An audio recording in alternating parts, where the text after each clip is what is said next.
नमस्कार, शंखनाद न्यूज चॅनलच्या बातमीपत्रात आपल्या सगळ्यांचं स्वागत आहे। सुरुवातीला पाहणार आहोत मुख्य बातम्या। अजनी ठाण्याच्या हद्दीतील सावित्रीबाई फुले नगर निवासी 31 वर्षीय रमाकांत कांबळे मागील 4 दिवसांपासून बेपत्ता आहे। त्यामुळे त्याचं कुटुंब अस्वस्थ झालं आहे। रमाकांतची आई उज्ज्वला हिच्या मते तो बुधवारी माहेरी गेलेल्या पत्नीस आणण्यासाठी वाठोडा स्थित बिडगाव येथे गेला होता।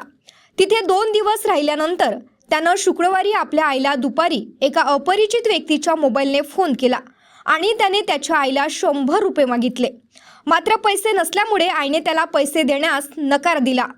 याच वेळी रमाकांत याने फोनवर बोलताना आई मी हरून गेलो, आता मी काहीच करू शकत नाही असं बोलून फोन कापून दिला। तेव्हापासून त्याचा फोन बंद येत आहे। माझ्या मुलाचे नाव आहे रमाकांत कांबळे।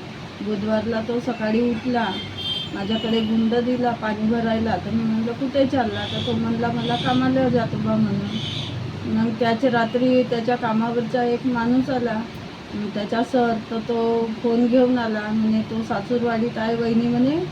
तर तो सासूरवाडीत गेला आहे म्हणे। तर तेव्हाच्या तो घरीच आला नाही।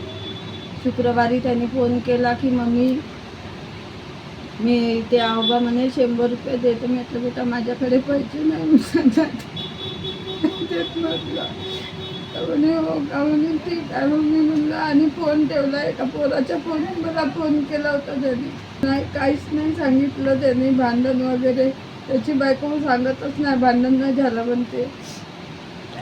मला तर असं वाटतं का तिथं काहीतरी झालं तेव्हाच तो, नाही तर कधी माझा मुलगा कोणाच्या घरी गेला नाही ना, असं घर सोडून गेलं काहीच नाही। तो आठवड्याला केली काल। एवढं सांगेन काही कुठे असेल तर त्यांनी घरी यावं किंवा पोलिसांनी शोध करावा। ज्या व्यक्तीच्या मोबाईलने रमाकांतने फोन केला होता हा व्यक्ती देखील अपरिचित असल्यानं तो रमाकांतला ओळखत नसल्याचं त्यानं सांगितलं। रमाकांतच्या आईनं सांगितलं की मागच्या काही दिवसांपासून रमाकांत आणि त्याच्या पत्नीमध्ये भांडण सुरू होतं, त्यामुळे कदाचित रागाच्या भरात तो कुठे निघून गेला असावा। मात्र रमाकांतला 2 वर्षाचा मुलगा आणि 3 वर्षाची मुलगी आहे आणि याआधी तो कधीही घर सोडून गेला नाही।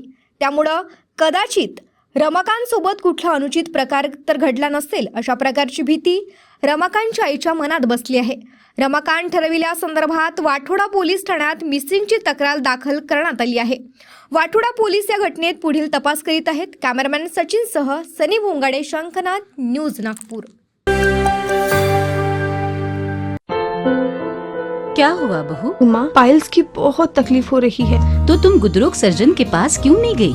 देखो, जैसे हार्ट के लिए हार्ट स्पेशलिस्ट, ब्रेन के लिए ब्रेन स्पेशलिस्ट, तो पाइल्स के लिए पाइल्स स्पेशलिस्ट क्यों नहीं? स्त्री हो या पुरुष, टॉयलेट में तकलीफ केवल पाइल्स ही नहीं और भी कई प्रकार के गुदरोग तथा कैंसर भी हो सकता है।